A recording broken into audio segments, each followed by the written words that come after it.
Yes, them have the heart of a pagan. The children have the heart of a lion, I know. Evil a move with Satan. Righteous trod in the countenance of the Almighty One. Them have the heart of demons. The children have the heart of a lion, I know. Evil a move with Satan. Righteous walk in the countenance of the Almighty One. Good people see hostility rising daily.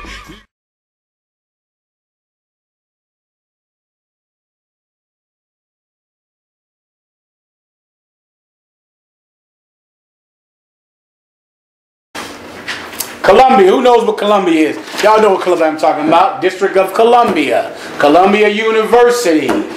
Soccer War? Statue of Liberty, sir? Statue of Liberty, definitely is Columbia. Go ahead.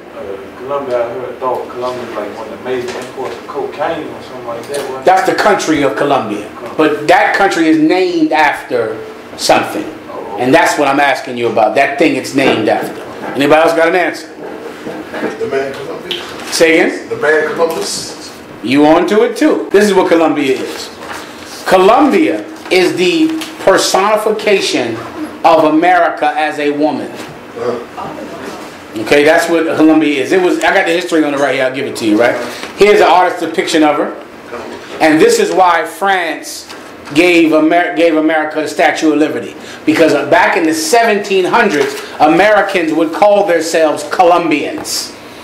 Right, that was their name of it. Let me let somebody read it for you, all right? Back at what time, sir? Let me read it right here. 1738 is when it first appeared in written language. Columbia is a historical and poetic name used for the United States of America, and it's also the name of its female personification. You understand? It's like it's like saying America is a woman and naming that woman Columbia.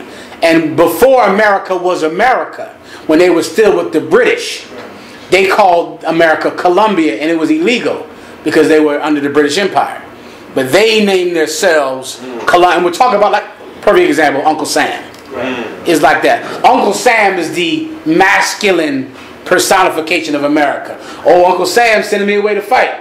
Well, I got to go serve Uncle Sam. Uncle Sam taking my money. Uncle Sam put me in jail.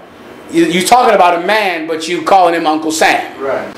So America is the personification of, Columbia is the personification of America as a woman, and it's old. It's from 1738. Uncle Sam started in World War II. But Columbia was around from the beginning when they were still with the British. Let's go. It has inspired the name of many persons, places, objects, institutions, and companies. Like the country Columbia, Columbia Pictures, the College of University of Columbia. You get the point. Go ahead. Such as the District of Columbia. Once again, right here in stinking Washington, D.C. Columbia, the District of Columbia. They're trying to say the District of America is the way to say that. That's why all the streets in D.C. are named after states in America. New Hampshire, blah, blah, blah. You get the point. They're all states in America. Like, this is the District of America or District of Columbia. Go ahead. The site of the national capital and Columbia University. Columbia was largely displaced as the female symbol of the U.S. by the Statue of Liberty, circa 1920. You understand? Meaning, France, since America's called itself Columbia and worship this Columbia, France gave them Columbia. Gave them a woman holding her torch for a light for all the world to see. Keep going. The name Columbia for America, in the sense of European colonies in the New World, first appeared in 1738 in the weekly publication of the debates of the British Parliament in Edward Cave's The Gentleman's Magazine. So there was a magazine named Gentleman's Magazine that was while America was still under British rule. Go ahead. Publication of parliamentary debates was technically illegal, so the debates were issued under the thin disguise of reports of the debates of the Senate of Lilliput. Lilliput. Okay, that's getting technical. Okay, Lilliput. Who knows what Lilliput is? Okay, I ain't figuring nobody know what the hell Lilliput is. Go ahead. Come on. You said Lilliput? Lilliput. or Lilliputians. Okay, go ahead. Don't have anything to do with Lilith. Like you went over that guy. Lilliput is some book called with little tiny people in it. Little tiny people and the big fool. Gulliver's Travel. It was an old book, Gulliver's Travel, right? So this, I'm giving it to you in a nutshell. Okay, they weren't allowed to tell people what took place in Parliament in Britain. It was illegal. So in this magazine, they would say this is a report of the Lilliputians, meaning they was trying to diss the British, saying they was little tiny people. It was a way of talking about the British in a derogatory way, like the Lilliputians is doing this, the Lilliputians is doing that. And in that publication, they called the colonies, instead of saying the colonies, they said Colombia should get this, and Colombia, she should get that. They shouldn't do that to Colombia because it was illegal to write these things down. You get the point. And that's where the term comes from. Them trying to call America a woman to talk about her so the British wouldn't know they was talking about the Colombians, and they was calling the British Parliament Lilliputians, saying they was the tiny people from Gulliver's Travel. Everybody get it, right? Go ahead. Most of these were transparent anagrams or similar distortions of the real names. Some few were taken directly from Jonathan Swift's Gulliver's Travels. Okay, go ahead. And a few others were classical or non-classical in style. Such were Irene or Ireland, such were Irene for Ireland, Iberia for Spain, Nova Barak for New York, from That's right. It's just telling you what they would do. They call Ireland Irene, Nova Barak for New York, switch the names up, and that's where Colombia started from. And it rolled and got popular to call America Colombian. Now, let me take it from you. Now, where it come from is taking Columbus, right? This land that Columbus took and making it feminine. So Colombia, and they would just name. So over time, people who tons of cats who've been to Harvard and rich Edomites start to call things Columbia, just to damn near show that they rich and powerful and learned from in books that was written a long time ago.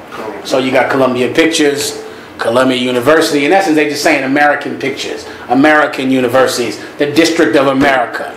It's just a way to make America a woman, and it's the oldest one.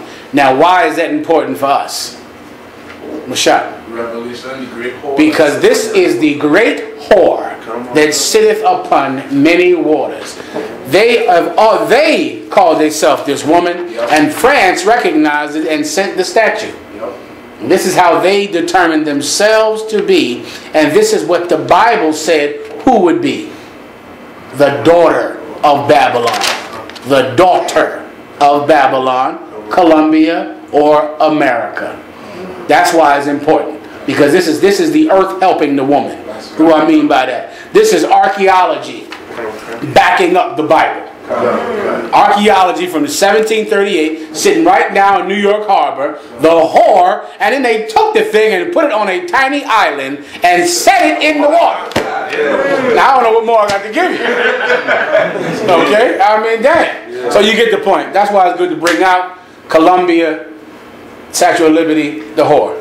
Ain't nobody that can challenge that. The whore spoken of in Revelations is America. They used to call Columbia and made a statue to. That's the whore that sits upon many waters. That's the whore in Revelations. Why does it say sit on many waters? Because the statue, right? Yes. It's sitting. No. Oh. The statue is a metaphor for something. Oh. Symbolism for something. Sitting upon many waters means what? It's like being ruling. Ruling what? The whole world. Ruling many waters. Atlantic, Pacific, this lake, that lake, this ocean, that ocean. Ruling the planet, many countries, not just one. Being an empire, which is what empire means. Meaning you rule other countries. America, they used to call Columbia and made a statue to.